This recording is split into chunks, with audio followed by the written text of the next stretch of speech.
Hello and welcome to my video presentation on the E minor pentatonic scale and the chords that are commonly used in the E blues, one type of the E blues which uses the E7, A7, and B7 chords. And so I've labeled each one here the E minor pentatonic scale. These aren't where the notes are, this is extra. But here we have an open or first position of the E minor pentatonic scale that goes E, G, A, B, D, E. And then it's just duplicated all the way to the end here. So this is a commonly used position of minor pentatonic scale. If it were in another key, for example, this would be F sharp, different notes, but the same shape. So here I'm just indicating which notes are in the scale. Then same thing here, although this is the E7 chord, open E string, second fret B, open D, G sharp, B and E, and then A, E, G, C sharp for the A7 chord, and then this would be the B7 chord.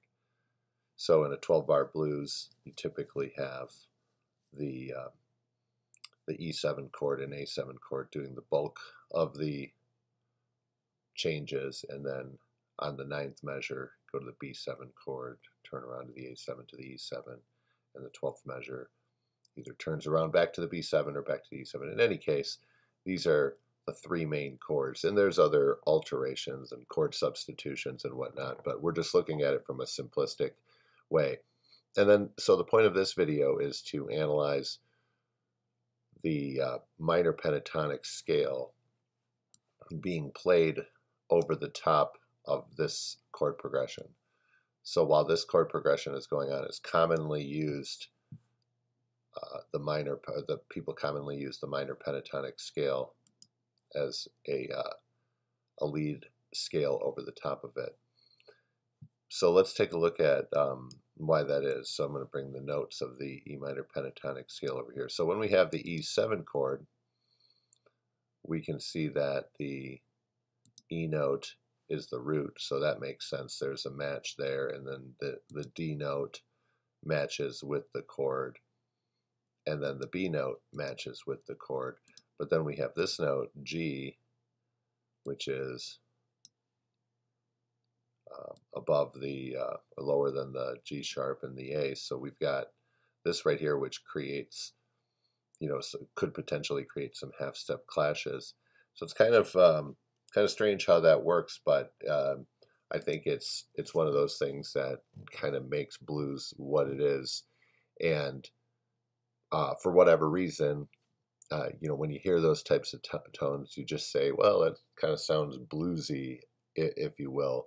So in a lot of types of music, those types of clashing tones wouldn't work so well. But over a 7th chord, because the nature of the 7th chord has some kind of unfinished, unsettling, unresolved type of sounds, that kind of tends to work, and we've just grown accustomed to this. That's the bluesy sound. So now I'm going to move this over here to the A7 chord, and we see the A note is now become the root of the A7 chord.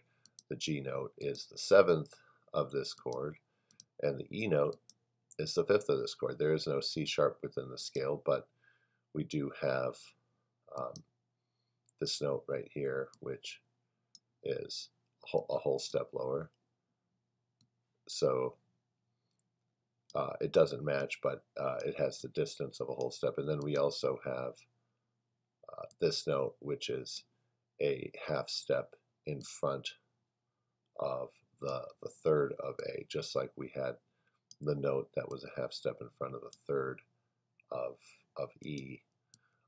So we have enough matching stuff going on right here to where, once again, we have some tones that match and some tones that kind of creep around the 3rd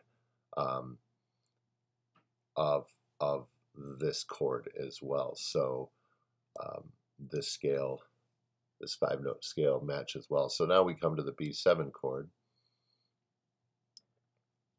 And as we can see, um, we have a couple notes.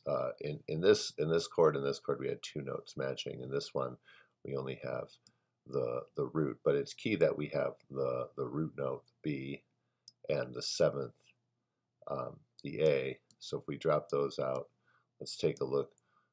Once again, on the 3rd of the chord, which is D sharp, we have a note that is a half step lower, and then a note that's a half step higher. And then in this case, we have a note that's a half step higher than the 5th. And so in every case here, we've got notes that are creeping around the 3rd. The difference in the A7 chord was that we had the whole step lower, but in any case, because of the similarity between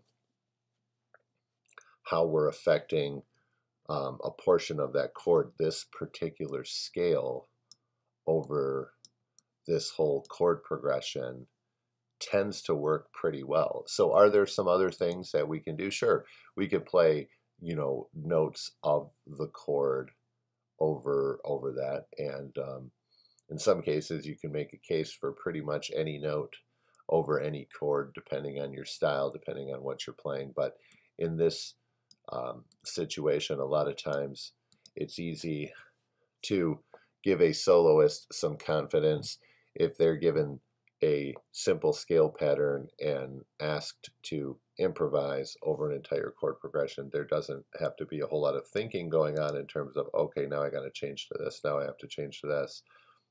Of course, the more sophisticated you get with it, the more you want to pay attention to the chord changes, and even if you're using a single scale, focus on different phrasing.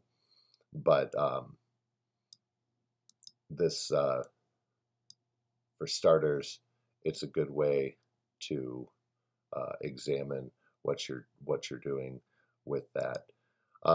So that's all for now. I just wanted to send the breakdown of the minor pentatonic scale over the dominant 7th chord changes.